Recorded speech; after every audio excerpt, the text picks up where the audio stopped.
Assalamualaikum warahmatullahi wabarakatuh. Anak-anak kelas 11 IPS 1 SMA Negeri 10 Banjarmasin.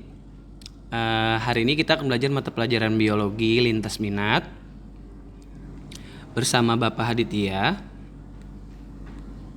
Nah, kali ini Bapak akan menjelaskan kepada kalian 3 hal ya. Pertama, mekanisme pernapasan. Yang kedua, kapasitas paru-paru. Yang ketiga, penyakit pada saluran pernapasan. Perlu perhatian khusus ya atau lebih kepada kalian. Bapak mohon untuk berkonsentrasi mendengarkan penjelasan dari Bapak. Yang pertama kita masuk ke mekanisme pernapasan. Pernapasan merupakan suatu proses yang terjadi dengan sendirinya. Artinya dia otomatis. Walaupun kita dalam keadaan tidur, proses pernapasan berjalan terus ya. Sampai kapan Pak? Ya sampai kita meninggal dunia lah ya. Pada saat kita bernapas ada 2 proses yang terjadi, yaitu yang pertama inspirasi, proses masuknya udara ke dalam paru-paru, dan selanjutnya ekspirasi, proses keluarnya udara dari paru-paru. Ingat ya, yang masuk ke dalam paru-paru kita itu adalah oksigen, yang keluar dari paru-paru kita melalui hidung itu adalah karbon dioksida. Nah, inspirasi dan ekspirasi ini terjadi antara 15 sampai 18 kali setiap menitnya ya. Proses inspirasi dan ekspirasi diatur oleh otot-otot diafragma dan otot antar tulang rusuk. Nah, ada 2 pernapasan. Yang pertama pernapasan dada, yang kedua pernapasan perut. Untuk penjelasannya bisa kalian baca ya. Lanjut kita yang ke selanjutnya yaitu volume dan kapasitas paru-paru. Nah, tentunya paru-paru ini memiliki volume udara pada paru-paru setiap orang itu berbeda-beda. Nah, tergantung pada ukuran paru-parunya. Jika orangnya besar, maka kemungkinan paru-parunya juga besar. Begitu juga sebaliknya. Cara bernapas orang-orang juga beda ya. Cara bernapas masing-masing orang juga beda. Ada yang cepat, ada yang slow, ada yang lambat ya. Atau lambat sekali. Biasanya kalau cepat itu biasanya kita habis berolahraga. Kalau yang santai itu biasanya kita lagi duduk-duduk. Kalau yang lambat itu biasanya kita lagi sakit lah ya. Kekuatan orang dalam bernapas juga berbeda ya. Misal antara atlet dengan orang biasa, kekuatan bernapasnya itu berbeda.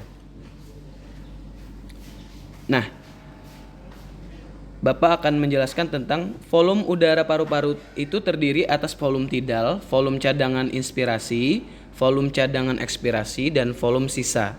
Artinya di dalam paru-paru itu terdapat volume yang dibagi-bagi ya. Yang pertama volume tidal.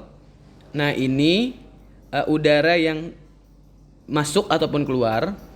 Pada pernapasan volume tidal ini normalnya itu kurang lebih 500 ml ya.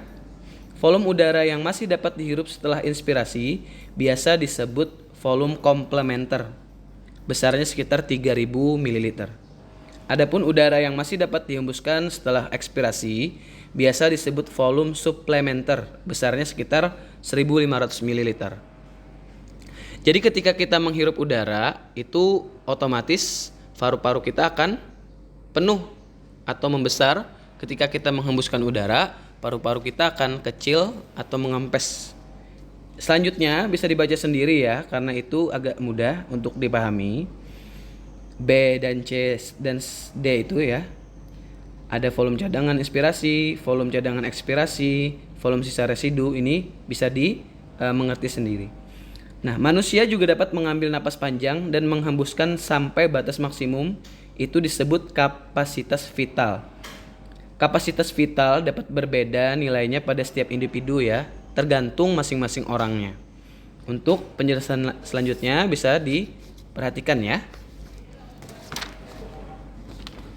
Lanjut kita ke frekuensi pernapasan. Nah, frekuensi pernapasan ini cepat lambatnya manusia melakukan pernapasan dipengaruhi oleh beberapa faktor sebagai berikut. Yang pertama umur, kedua jenis kelamin, ketiga suhu tubuh, keempat posisi tubuh. Umur ya berbeda antara umur yang muda dengan umur yang tua cara bernapasnya. Jenis kelamin juga membedakan cara bernapas, suhu tubuh juga membedakan cara bernapas, apalagi posisi tubuh itu juga bisa membedakan cepat atau lambatnya cara bernapas. Nah, selanjutnya kelainan dan penyakit pada sistem pernapasan. Sistem pernapasan pada manusia dapat mengalami gangguan dan penyakit. Setiap tubuh manusia itu ada memiliki gangguan atau yang disebut penyakit. Faktor-faktor yang menyebabkan gangguan dan penyakit pada sistem pernapasan tersebut diantaranya polusi udara, asap rokok, bakteri, faktor gen, maupun kelainan fisiologis. Berikut jenis-jenis gangguan dan penyakit pada sistem pernapasan manusia. Ini bisa dibaca sendiri ya, Bapak jelaskan penyakit-penyakit yang ada pada sistem pernapasan. Yang pertama faringitis, yang kedua tuberkulosis atau TBC, yang ketiga bronkitis, yang keempat pneumonia, yang kelima asma, yang kelima difteri, yang keenam emfisema, selanjutnya kanker paru-paru. Setelahnya SARS, Severe Acute Respiratory Syndrome. Nah, yang selanjutnya adalah flu burung ya. Bagaimana Pak dengan virus corona? Nah, itu adalah virus baru yang terdeteksi bisa mengganggu saluran pernapasan ya. Nah, apa yang bisa kita lakukan Pak untuk mencegah timbulnya penyakit paru-paru? Nah, tentunya dengan himbauan pemerintah sekarang, yaitu kita harus selalu menggunakan masker ya. Itu dapat mengurangi atau mencegah penyakit yang ada pada saluran sistem pernapasan kita. Selanjutnya kita bisa teratur berolahraga ya. Banyak-banyak minum air putih juga bisa membuat saluran pernapasan kita bagus ya. Yang terutama untuk kalian yang masih sekolah ataupun nanti kuliah dan bekerja, kalian sangat Bapak harapkan untuk menghindari rokok ya. Jangan merokok dulu ya, karena selain memiliki potensi untuk penyakit pada sistem pernapasan, rokok juga dapat menimbulkan kanker ya, yaitu kantong kering. Nah, jadi dompet kalian nanti bakalan habis tuh uangnya. Emang enak kalau merokok, tapi penyakitnya sangatlah berbahaya bagi tubuh kita. Selanjutnya lagi apa tadi ya? Banyak-banyak berolahraga juga ya, agar paru-paru kita dapat bekerja secara maksimal. Mungkin itu ya penjelasan dari Bapak. Panjang sekali ya penjelasan dari Bapak. Semoga kalian dapat memahami penjelasan dari Bapak ini. Bapak, jika ada kesalahan mohon dimaafkan. Bapak akhiri, Assalamualaikum warahmatullahi wabarakatuh.